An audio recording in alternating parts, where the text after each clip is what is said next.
I wanted to talk to Vinnie Hinostroza about the same thing, your experience at the University of Notre Dame, the Fighting Irish.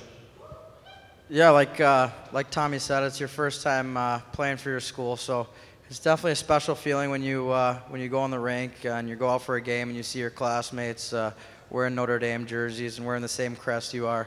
It's a really special feeling.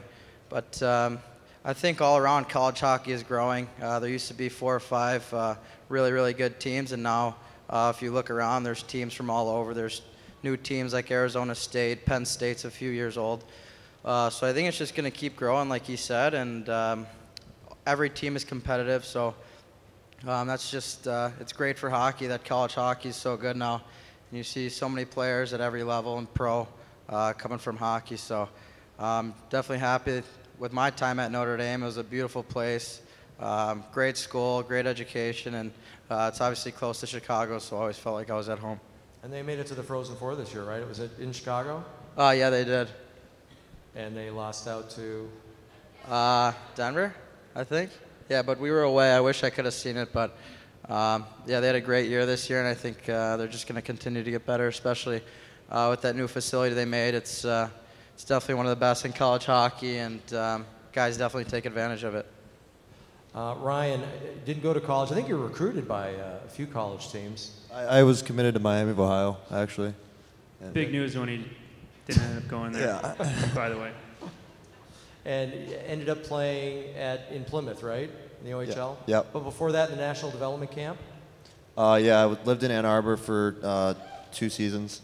Played with the U.S. national team there, and then moved right down the road to Plymouth, Michigan for another 2 years with the Whalers. You know, I notice a lot of, and it looks like parents in the audience, a lot of youngsters out there too, but we've had this conversation before. I think it's worth repeating. Just talk about the importance of, playing other sports when you're young than just concentrating 12 months a year on hockey, and especially your situation. I know you're multi-sports. Yeah, my dad really stressed playing other sports, and my whole life, I played only 1 year of football. Me and Vinnie actually played together. I did baseball. I always played golf in the summers, but yeah, hockey was, it was always my main sport. But always at the same time, hockey season ended, and I'd go back to South Carolina for 3 months and spend that time fishing and golfing and just taking time away. And it kind of brings that fire back. When you take a little bit, kind of like now. The season's been over for so long. Mm-hmm. You start to miss the game. You start missing being on the ice. All those bumps and bruises go away, and your body's recovered, and especially this time of year, it's really exciting, and I know we're really excited to start playing hockey again. Jammer went to the University of Western Michigan. He's a Bronco. Kalamazoo, Michigan, yeah, way to go Broncos. Just, what do you think, and I don't mean to put you on the spot, but what's it going to take to get Division I hockey in Illinois? Well, I think it's just the resources and the wherewithal. Obviously, a great program like University of Illinois has those resources, and at the end of the day, it's about dollars and cents and whether or not they can get the funding necessary to build a building and start a program, which I know is not easy, but partnering with a great organization like the Hawks gives them a chance to be able to do that, and that's exciting for kids that live in Illinois. An opportunity to stay local and go to a great school and play college hockey and get your education is important. So I don't mean to digress, Steve, but I do want to point out the fact that Rocky's committed to building an extra sheet of ice that's basically, it could service just the Blackhawks by having 1 sheet, but to invest the dollars that he is to have that extra sheet of ice for the community says a lot about what that legacy is going to have for all the kids in the city to have an opportunity to learn the game. And in the program that I'm a part of, we also visited 150 schools, which was 90,000 kids, and took over their phys ed class and basically introduced them to ball hockey. And the extension of that is we'll then be able to take those same kids and bring them to the practice facility and teach them how to skate and possibly play hockey. So very excited about what that means for the community, and I just wanted to make sure we mentioned that as well. No, that's a really good point. And you think of 3-4 years ago, Rocky also, he's got Wirtz Beverage. I think they call it Breakout Beverage now. They changed the name, but Wirtz Beverage has a huge facility.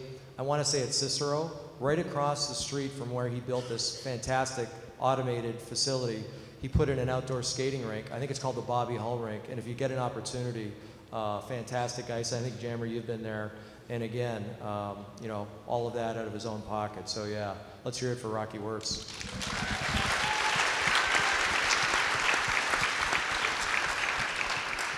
Andrea, I just wanted to ask about your time. Chicago Mission just seems to have dominated minor hockey in Illinois and even in the United States over the last half dozen or so years. I know you've been there about that amount of time. Just talk about some of the players that you've seen dress in Chicago Mission jerseys and then go on to the NHL. And just a quick story, Joe Corvo, who, another Chicago kid, played in the NHL for a number of years. I once asked him what got him involved in hockey. He said Jerry Korab, the late, well not the late, the great Jerry Korab. Jerry's still with us, don't worry. He was his coach, and he said, that got me hooked, and I became a hockey fanatic then and there, and went on to have a real strong NHL career. But just talk about some of the players that you knew in Mission uniforms. Sure. Yeah. Mission started in 2001, and our goal was to move players in the sport and have opportunities for them playing from Illinois to become college hockey players and beyond. They had quite a bit of success in doing that, and obviously two of our success stories are here on the stage with us. Ryan and Vinnie both played. I remember them coming in as squirts and peewees, and you know, you can't tell the difference. You don't know what kid is going to be that kid that follows through. You start to see things in them, and you start to see things in their family and the commitment and the time that they put in. They start talking to schools, they get through that program. It's really very rewarding to know that they walked into a local ice rink, they believed in a program, they listened to the coaches. I remember when both of them started advancing through and Ryan went to the U.S. program, he had an opportunity to come back to the ice rink when he was in his U.S. jersey and play for a Four Nations Cup out in the suburbs here. And to see the little kids that were still continuing to play the Mission at the squirt level look up and say, he was in the same hallways as us and doing the same things we're doing 3 or 4 years ago, and now look where he's at. And that was the first step of his continuing to play hockey as he stepped away from the U.S. program and played professional and now plays for Chicago. So we've had a lot of kids be able to do that. Bufflin played, I believe, the very first year at the Mission. He played for the Mission as well. And we have quite a few kids that are getting looked at and continue to get looked at. The Mission has moved now out of the suburbs and committed to moving into the new facility. And one of the main reasons they did that was because of the relationship they're going to have with the Blackhawks. The Blackhawks community ice rink is going to be like no other ice rink in the Chicagoland area. They have designed it for the community as well as the high-level athletes. We're going to be able to have AAA hockey, A and AA hockey, high school hockey, adult, youth. You can come to Public Skate. There's going to be a 7,500 square foot public fitness center that's on top of everything on the private side for the Blackhawks. The building is 125,000 square feet. Like Jamal said, it would have been very easy for Rocky and the Blackhawks to just build a private facility for their professional team. But they really wanted something that was a legacy and for the community. So I hope everybody will consider coming and checking it out. We're going to open in December, and there'll be something for everyone to do. Outside of the ice rink, they're committed to the community for tutoring rooms. We're going to have specially equipped rooms for kids to come in and have this nice space to be able to be tutored in after school. They've really thought of everything. Yeah, I can't wait. And if it's a Chicago Blackhawk production, you know this grand opening in early December, maybe late November, will be a special event. So thanks for that. Andre, I think you brought up a real good point too about, and again, if there's parents out there, players develop at different times, different ways. I read the headline yesterday in the hockey news. Colton Parayko just signed a 5-year, 25-point-something million contract. Here's a guy when he was 18, no AAA team would look at him in Edmonton. And finally, University of Alaska Anchorage took a flyer on him. And he played there for 4 years, and he just developed a lot later, but he's one of the best defensemen in the NHL, and I'm sure these guys all play against him. They can attest to that. So, if you've got a youngster involved in hockey, and he's enjoying it, and he's having fun, let him keep playing. I mean, not everyone's going to be a Patrick Kane and playing for the U.S. National Development Program when he's 16, 17 years of age. Guys develop at their own pace, and they'll get there eventually. Just a heads up, I don't know if Brian Dom's still around. I think we'd promised some questions from the audience. I have not been given those yet. I don't know if we have a microphone set up out there. Adam, are you back there?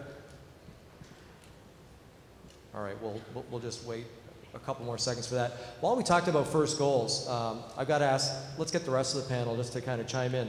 Vinnie Hinostroza, I think I called the game. You scored your first goal. We're out in Vancouver, and it was a huge goal because trailed 3-0 in the game in Vancouver. I don't know if it was the middle of the road trip, towards the end of the road trip. It was the Circus road trip. And of course, everyone knows the Circus road trip because Barnum and Bailey's would come into the United Center. We'd go to the West Coast for a couple of weeks. That's not going to happen anymore. Barnum and Bailey is no longer, so the Blackhawks won't have that horrendous 2-week road trip anymore. But tell us about your first goal in Vancouver. Yeah, like Tommy said earlier, I kind of blacked out too. After you score, you don't really remember what happened, but I kind of remember the play. Hartsey was at the blue line, and I think him or Panic made the turnover, and I just took it around, took a shot, and got my own rebound, and then after that, I saw the video afterwards, but I don't remember. He could probably tell you a little better, but. Yeah, I was on the ice and I saw him, the celebration and everything, and the look on his face was pretty cool.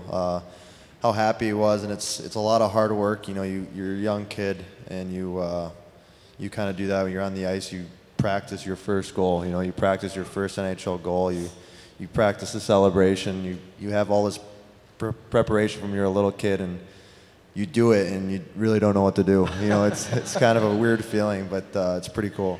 Yeah, they call it the celly. I remember your first goal, Ryan. It was this year against the St. Louis Blues. I don't think we won the game, but tell us about the goal. Yeah, it was a great play by Krugs. He, a hard-working play, like he always does. He got the puck from behind the net and threw it out front. I think Tyler Mott, I can't remember if it was Krugs or Mott who put it in front, but I just tried putting it on net. That's, you put pucks on net, things happen, and it trickled in. I wasn't necessarily aiming for that spot, but it went there, and same thing. Like I said, you practice scoring that goal, and you think you know what you're going to do when you score, and you just kind of go with the flow a little bit. And it was a pretty special moment, not just for me, but for my family as well.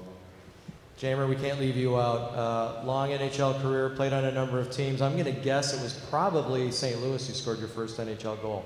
Tell us about it.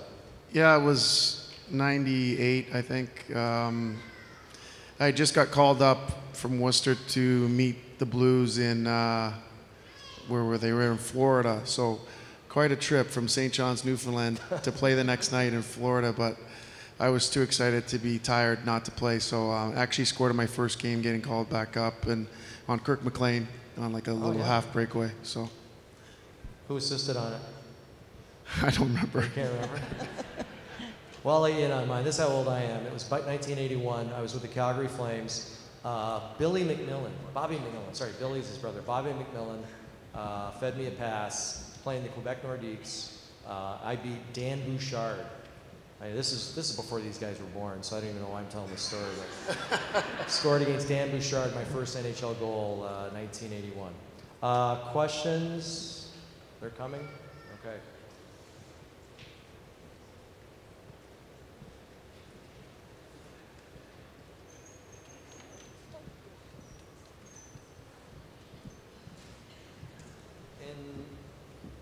In no particular order. Emily Lowe, who's 13 years of age. Where's Emily? Stand up, Emily. Thank you. Okay, we're going to give this one to Ryan Hartman because he's so good looking. How many real teeth do you have left? One, I don't remember. I don't know how many teeth are in the mouth, so you have to inform me on that. Hang on, you've what's got the number? one real tooth? No. Yeah. So I'm missing one, as you can see, that I haven't got fixed, and I have 2 on the top that are fake. Oh, that's not bad. That's good. All right. The front one, and then one to the right of that. Okay. How about you, Vinny? No, I never lost a tooth playing hockey. Never lost so. a tooth. Good for you. I was the same way. Those are the famous last words, by the way. You say that, and then you lose a tooth pretty soon after that. First game for sure. Yeah. Hopefully. Duncan Keith, 8 teeth on the ice. Tommy? I cannot answer that question based on what these guys just said. Oh, okay. I want to keep my teeth. I don't know how it happened, but I have all my teeth. Yeah. I was the same way. Second last game I ever played in the NHL. Oh gosh, who's the Czech guy who played in Florida? He's like 43 years old now, 44. Yager. Thanks. Second last game I ever played in the NHL. Yager took a shot. It got deflected, hit me right in the tooth. It got loose, but then like 2 weeks later, it firmed up, but then the tooth turned black. So they did a root canal, and I still have all my teeth, so I'm fortunate too. We're lucky. How about you, Andrea? How many teeth? Got them all. Good. She brushes and flosses. All right, Donald Cole from Gary, Indiana. Way to go, Gary. Do you have any pregame rituals to get ready for a game? Let's start with Tommy, the newest Blackhawk. You know, I don't really. I probably at home nap from the same time every day, eat the same place for lunch. But once I get to the rink, it's pretty relaxed. I try not to think about hockey at all until the pucks drop. Just kind of count the minutes down until you have to get dressed and get your body ready. But no real rituals for me. Yeah, I'm going to ask a question for my son who's not here, but he's 16. Do you visualize before a game? Do you try to go through certain scenarios, or can you not pre-plan like that? I think it's possible. I think a lot of guys do visualize success or visualize what they want to do or certain scenarios. That's too difficult for me to do, so I stay away from it. How about you, Vinny? Any rituals? I think my biggest one is just I pretty much eat the same thing after pregame skate at the rink, and then go back and take a nap, and then wake up and have a coffee. But once I get to the rink, I don't get dressed a certain way or anything like that. I like to switch it up and have fun with it. Ryan? Not much. Just same thing. You know, I eat, I nap before the games around, it's usually the same time. Sometimes I'm not, I'll have something for a week or 2 weeks that I'll be doing, and then I'm not playing good, so I'll just stop doing that, and I'll just change it up a little bit. But yeah, I play soccer before the game, and usually come in around the same time, give or take 5 minutes before having to go on the ice, and yeah, that's about it. You always have your potato, though. I do make a baked potato before I go to the rink, as weird as that is. Baked potato with anything on it? No. Nothing on it. Skin and all. Brian Turva, who's 16. This is a great question. I should have asked this. Brian, you should be up here. How does it feel to play for your home team? And we'll ask again the newest Blackhawk, Tommy Wingels, because he grew up here, of course, played in San Jose and then Ottawa. But how does it feel to finally be a Blackhawk? Pretty awesome, I'll tell you that. I have, it's, every day I kind of pinch myself that this is actually happening and this is real. I haven't had a chance to put the jersey on. I think once I do that, it's going to feel like it's really here. But just being here this weekend and seeing all the jerseys here and being around these guys, it's really sinking in. So I can't wait. I might have to find a jersey tonight to put on for the first time, and we'll go from there. You've played in some good hockey towns, Ottawa, but I mean San Jose, you went to the Stanley Cup Finals a couple of years ago. Can you believe the turnout in the middle of July for hockey? No, I can't. I think there are very few cities who could do something like this, and it shows how passionate and how knowledgeable the fans of Chicago are. So it's credit to you guys. We all appreciate it, and it makes what we do, and guys like me, you know, want to play here for a reason. Yeah, let's hear it for the fans.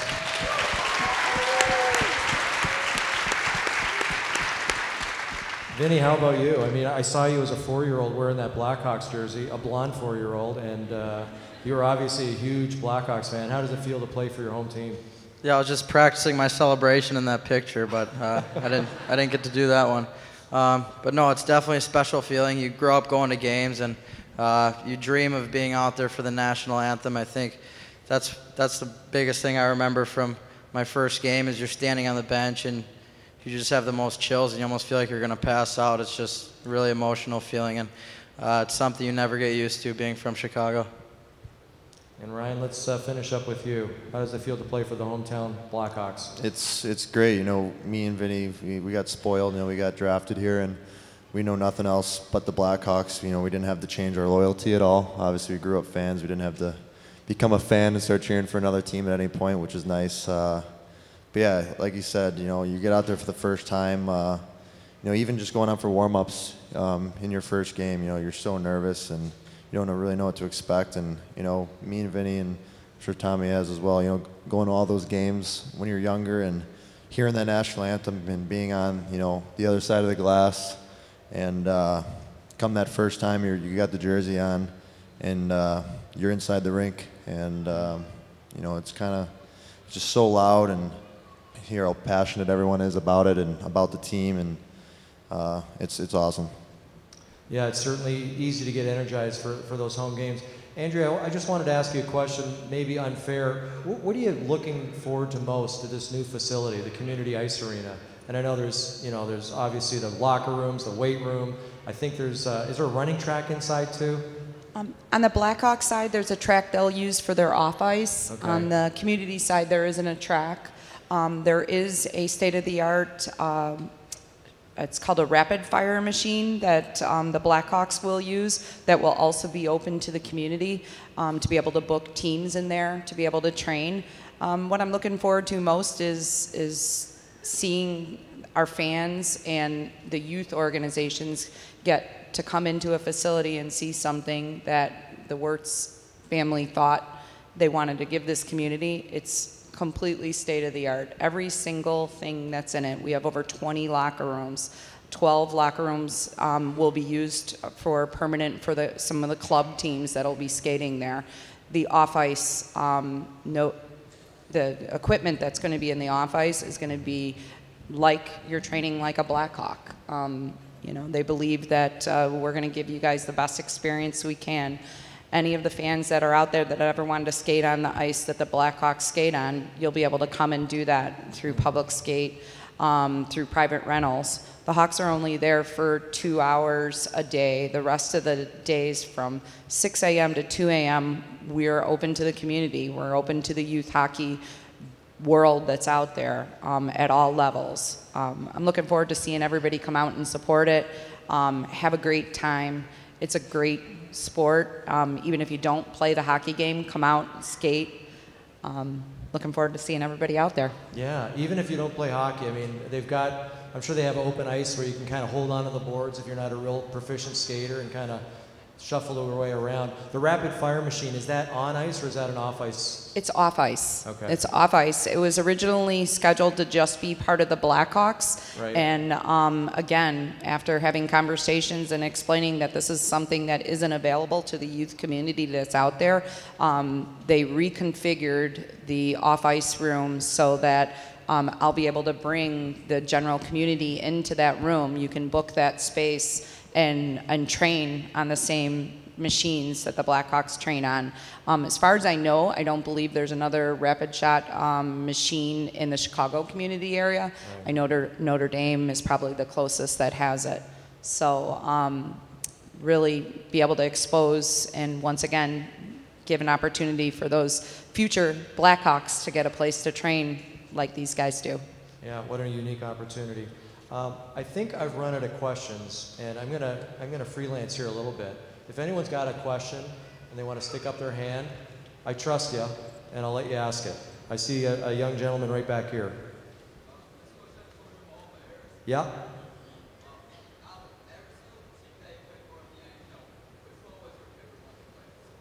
So the question is, out of all the teams Jamal played for, which was your favorite? Well, it wasn't with San Jose and Tommy Wingels when he was a rookie. It wasn't then. No, he's great. Obviously, the Chicago Blackhawks winning a Stanley Cup in my last year playing was the pinnacle for me. And having played on 4 other teams, it gives you a unique perspective. And this organization really does things first class all the way around, from everything these guys describe. Not to mention now this world-class practice facility that they'll have access to. Yeah, I totally agree. Right up here.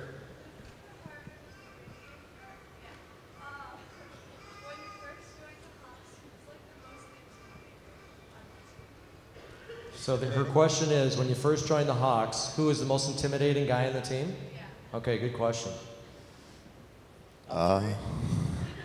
Yeah, on 3. All 1, 2, 3. Seabrook. No, Siebes is he's one of the best guys in the locker room, but he definitely likes to chirp the younger guys, but it's always out of love, and he's an awesome guy, but as you guys can see, he's a pretty intimidating guy, so that's the guy I would say.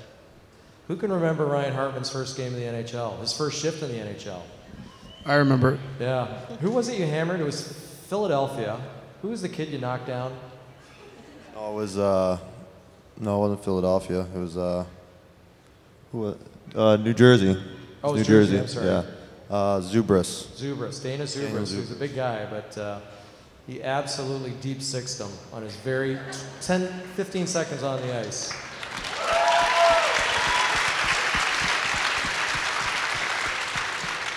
I like these questions. You guys are asking a lot better questions than I am. Oh, way in the back.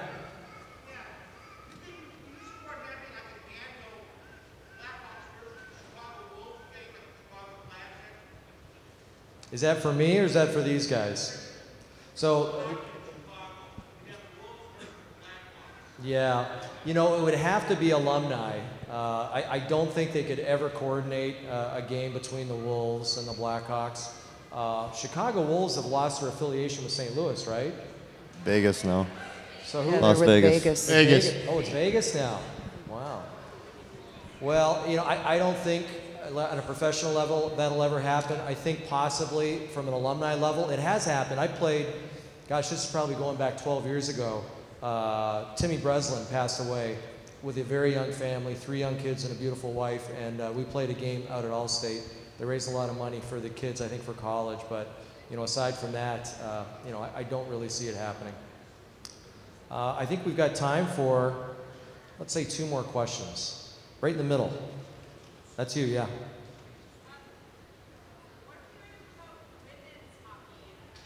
Oh. And there's so many great women hockey players from the state of Illinois. Cami Granado, I think, is here this weekend. Is Cami in the house? No. I know Cami's here. Donnie, her brother, is a new coach with the Blackhawks. I'm going to defer this to Andrea Hahn. Andrea, women's hockey in Illinois. Some of my favorite players are from our girls program when I was at the Mission. We had the 12s, 14s, 16s, and 19 girls. Unbelievable. Unbelievable athletes, unbelievable commitment. To watch these girls play a sport where the numbers weren't that big, from just the time I was there for 12 years that we had the girls program to where they're at today.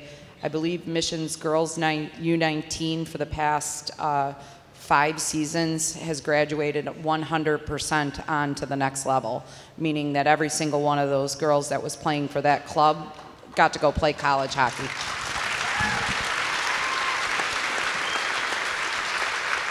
I got me and Vinnie's goalie actually for how many years was it? 4, 5, 6? Yeah, until like Bantam's probably Was 6 years. a girl. She was Did she go on to play anywhere? Yeah, Boston College. And then finished at Wisconsin, I think. Megan Yeah. Miller. Is that her right? name, Meg yeah. Miller. Oh, good for She's her. on the Olympic team now. Yeah. She's what? She'll be on the Olympic team, She'll the be on the women's Olympic team. yeah. Oh, that's great. Alex Rigsby. Wow. We should point out, too, I've gone through this whole thing. Nick Schmaltz, who's from Madison, he played for that Mission team with Vinnie and Ryan Hartman. So he was an out-of-stater, but he came down to help out the Mission program. Believe it or not, I think our time is up. You guys have been fantastic. Thanks so much. Thank you. And let's hear it for our panel, too. They were great.